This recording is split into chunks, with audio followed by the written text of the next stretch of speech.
Tammy terbangun di sebuah perahu, berdarah deras dari dahinya. Jelas bahwa kapalnya telah hancur. Ia berteriak keras memanggil tunangannya, Richard, tetapi tidak ada jawaban. Terhuyung-huyung ke dek, ia melihat bahwa lambung kapal layar itu benar-benar rusak dan tidak lagi layak laut. Dalam kepanikan, ia menarik tali pengaman Richard, hanya untuk menemukan ujungnya tergantung kosong. Putus asa, ia berteriak ke langit, tetapi laut tidak berperasaan. Tidak ada yang menjawab. Ia mencoba menggunakan radio untuk meminta pertolongan, tetapi tidak mendapat balasan. Tammy jatuh terduduk di dek sambil menangis. Tepat saat itu, ia melihat sebuah perahu kecil terapung di kejauhan, dan rasa harap menyelimuti hatinya. Mungkin Richard berada di dalamnya. Ia segera mencoba mengarahkan perahu menuju perahu kecil itu. Namun sepotong kain layar yang tersangkut di air telah melilit kemudi, membuat perahu tidak bisa dikendalikan. Dalam keputusasaan, Tammy mencoba memotong tali-tali itu. Tetapi hal itu membuat kapal layar itu terhuyung ke depan, sehingga ia terjatuh ke laut. Ia berjuang ke permukaan dan berenang jarak jauh untuk mengejar perahu yang mengapung itu. Tammy kemudian menambal lambung kapal, menggunakan pompa untuk mengeluarkan air dari kabin, dan bahkan mendirikan tiang darurat menggunakan sepotong kanvas. Ia berlayar menuju perahu kecil itu. Dan benar saja, Richard terbaring di dalamnya. Tammy mengikat tali pengaman pada tubuhnya, melompat ke air, dan menyeret Richard kembali ke kapal. Dia masih hidup tetapi terluka parah. Kakinya patah dan beberapa tulang rusuknya retak. Tammy membuat bidai untuk kakinya sebaik mungkin, tetapi tidak bisa melakukan apapun terhadap luka internalnya. Berdasarkan perhitungannya, jika mereka terus hanyut, mereka akan sampai di California dalam 25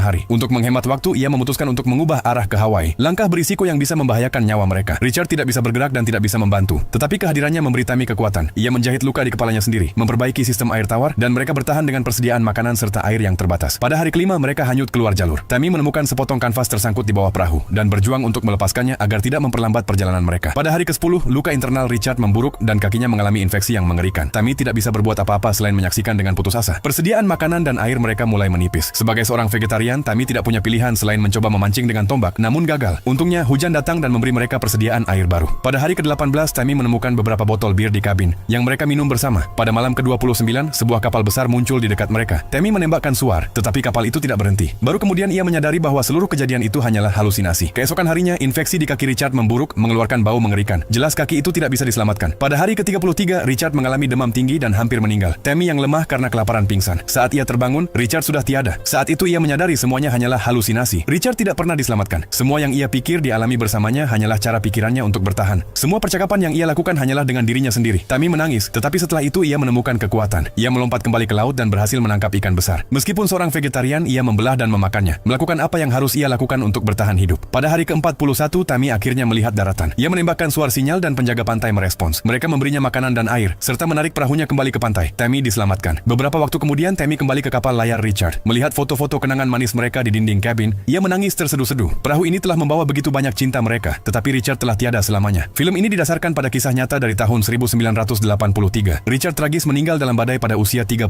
tahun. Tammy Oldham bertahan hidup sendirian di laut selama 41 hari.